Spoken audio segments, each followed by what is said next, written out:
Olá, alunos de energia termofluida, seguindo as simulações, eu vou aproveitar aquela simulação anterior de escoamento interno dentro de uma curva, de uma região que tinha uma curva, para mostrar para vocês como é que é um escoamento, como é que a gente faz o set para um escoamento em regime transitório. Então, só para lembrá-los rapidamente, a situação era essa indicada aqui, de escoamento de glicerina, através de um duto que tem uma curva, e na condição original, que foi simulada para vocês, a velocidade de entrada de 1,184 metros por segundo na seção 1 e a descarga na atmosfera. A ideia agora é usar esse elemento de base, né, essa simulação como base, tendo agora um regime transitório. Então, é como se o cenário que nós vamos estudar é um cenário onde, de repente, uma válvula que não está desenhada aqui começa a se abrir mais e a vazão está aumentando na seção 1,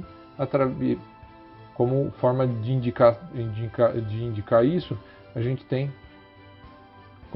indicar isso, a gente tem a velocidade na seção 1 aumentando com o tempo, com todas as grandezas nas unidades do Sistema Internacional Fundamental. Nós vamos simular 10 segundos, então a velocidade no tempo igual a zero vai ser a velocidade de entrada 1,1846 metros por segundo. Se a gente colocar 10 segundos aqui e fizer o cálculo, a velocidade no final da contagem dos tempos de análise vai ser de 4 metros por segundo. Perfeito? Então vamos ao ANSYS. Eu não quero perder absolutamente nada do projeto original, a simulação original. Então, dentro da pasta do projeto, no Workbench, eu vou fazer uma duplicata dele. Então, eu clico nessa setinha para baixo e peço para ele criar uma duplicata. A duplicata é simplesmente exatamente o mesmo projeto, com todas as condições, mas aí eu vou poder fazer as alterações que eu quiser, nesse caso de escoamento permanente para escoamento em regime transitório, sem modificar as condições originais aqui. Bom, eu vou simplesmente vou renomear, para não me confundir numa eventualidade no futuro. Então vou chamar de curva transitório.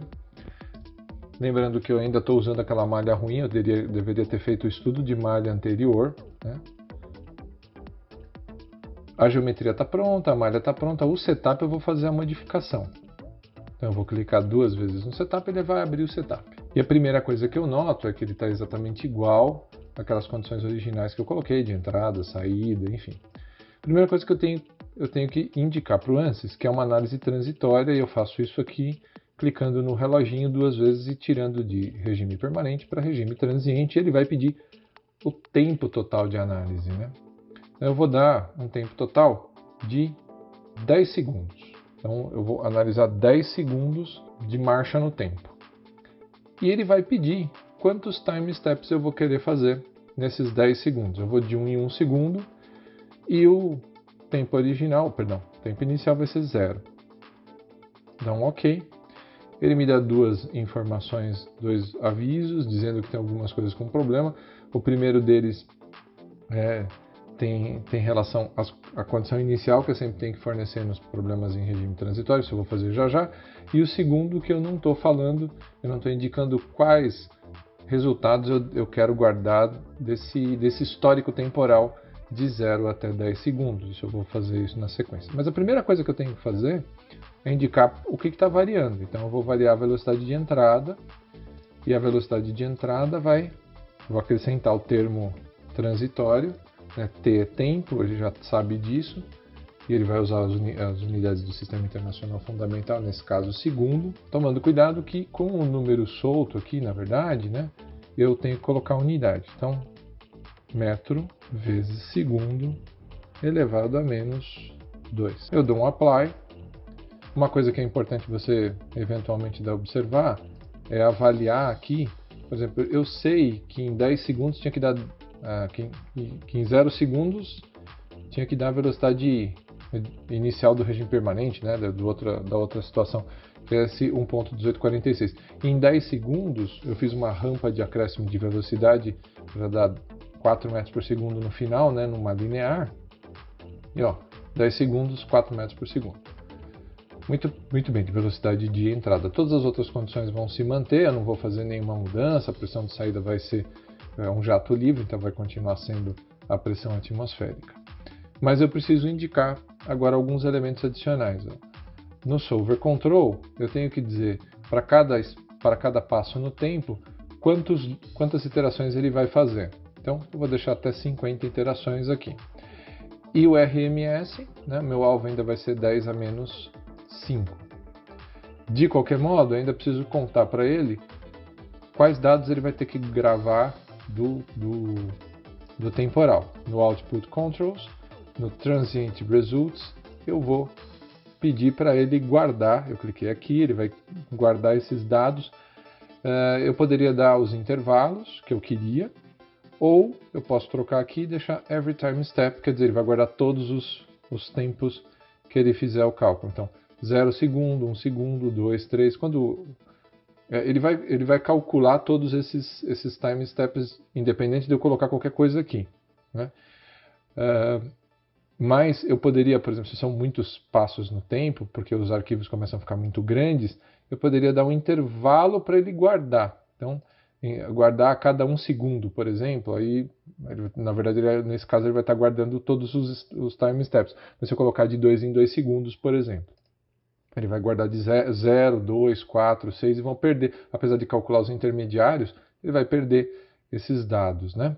Então eu vou deixar Every Time Steps, porque na verdade eu estou falando de poucos, vamos dizer assim, são poucos dados. E detalhe, né, minha malha está ruim, então eu não vou ter muitos dados aí para guardar, ok?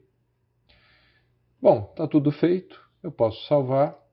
Ainda tem esse warning que ele está dizendo que as condições iniciais não foram especificadas, isso eu vou mostrar para vocês como eu farei, eu vou fechar esse programa aqui. E vou entrar no Solution. No Solution, ele vai me indicar a possibilidade de resolver aquele problema. Onde?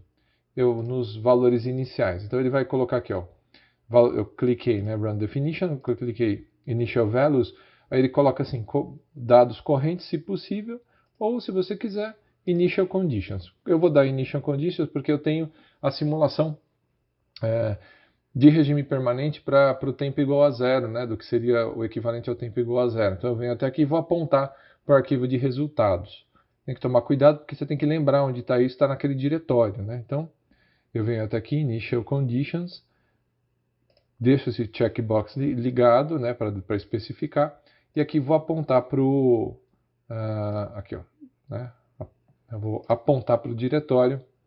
Então, o diretório que eu estou trabalhando dentro do meu computador é este aqui. Curva files, dp0, cfx, olha aqui os resultados. Conjunto de resultados para regime permanente com aquela velocidade de entrada. Clico aqui, dou um up, um open, e ele vai começar a partir daí. Start run, para ele rodar.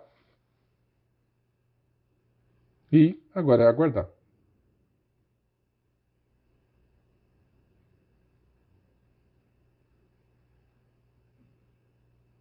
Ele está convergindo cada passo no tempo. Então é como se ele estivesse fazendo muitas simulações na sequência. Ele já terminou. Volto a insistir que a minha malha está ruim. Eu posso fechar isso aqui porque os dados estão gravados e vou direto lá nos resultados. Ele vai abrir os resultados da mesma jeito, como eu copiei o projeto, ele abre como o do projeto anterior, né? Então aqui tem as linhas de corrente, enfim.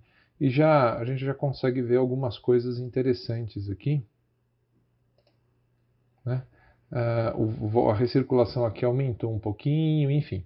Aí você pergunta, esses dados que ele está colocando aqui são para que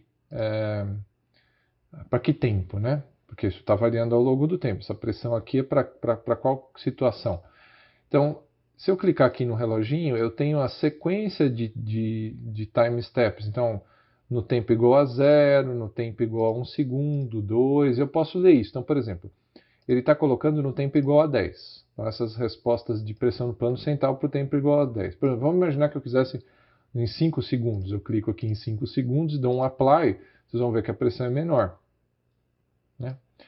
E assim por diante. Poderia até gerar um filminho de como essas pressões estão variando aqui, né? As pressões e outras grandezas que eu quisesse. Aqui eu clico aqui no filminho e eu vou animar o Time Step Animation.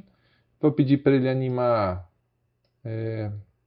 pelo plano central aqui, né?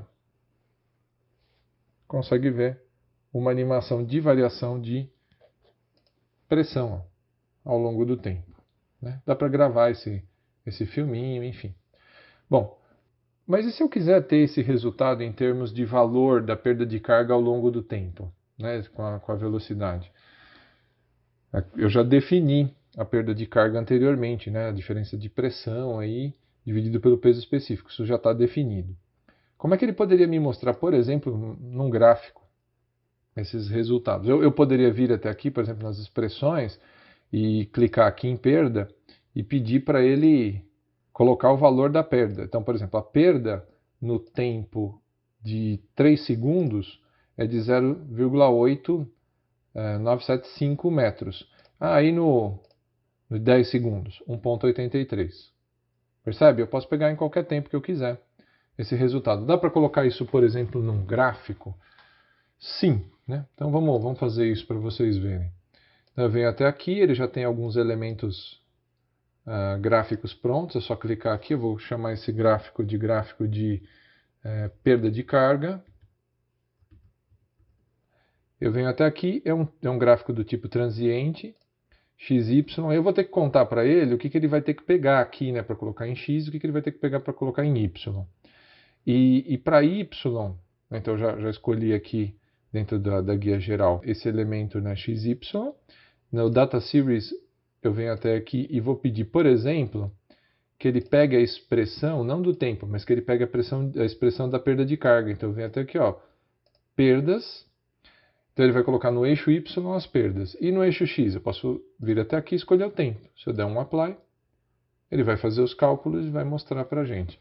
Essa curva, bem da verdade, a perda ela é parábola. É que eu peguei um tempo muito pequeno, tem uma variação de velocidades muito pequena, ela é uma parábola com cavidade voltada para cima. Se eu colocar um tempo mais velocidades, eu veria isso. Né? Essa curva é uma parábola para cima, lógico, com valores cada vez maiores de velocidade eu vou conseguir verificar isso. Eu poderia colocar, por exemplo, eu peguei aqui a perda em função do tempo. Eu poderia, por exemplo, se eu quisesse, colocar o coeficiente de perda de carga com o tempo, com a velocidade de entrada, por exemplo. Vamos colocar aqui, ó, no eixo X. Agora eu quero, não tempo, eu quero velocidade de entrada. Velocidade de entrada. Vou dar um apply. Ó. Ele vai trocar isso aqui para velocidade de entrada. Aqui, por exemplo, eu não quero mais perda. Eu quero o coeficiente de perda de carga singular aí, que seria o coeficiente de perda de carga. Então vamos lá. Coeficiente aqui, vou dar um apply. Ele vai mostrar. Desculpa, aqui está o coeficiente de perda em função da perda. Vou colocar aqui o tempo, ou velocidade de entrada para x, e aqui eu vou colocar o coeficiente de perda de carga singular, para ver. Velocidade de entrada, coeficiente de perda de carga singular. E eu posso, por exemplo, exportar esses resultados, eu posso exportar esse gráfico para colocar num relatório. Perfeito? Muito bem, pessoal. Agora vocês já sabem fazer mais uma simulação que é com regime transitório. Muito, muito, muito obrigado.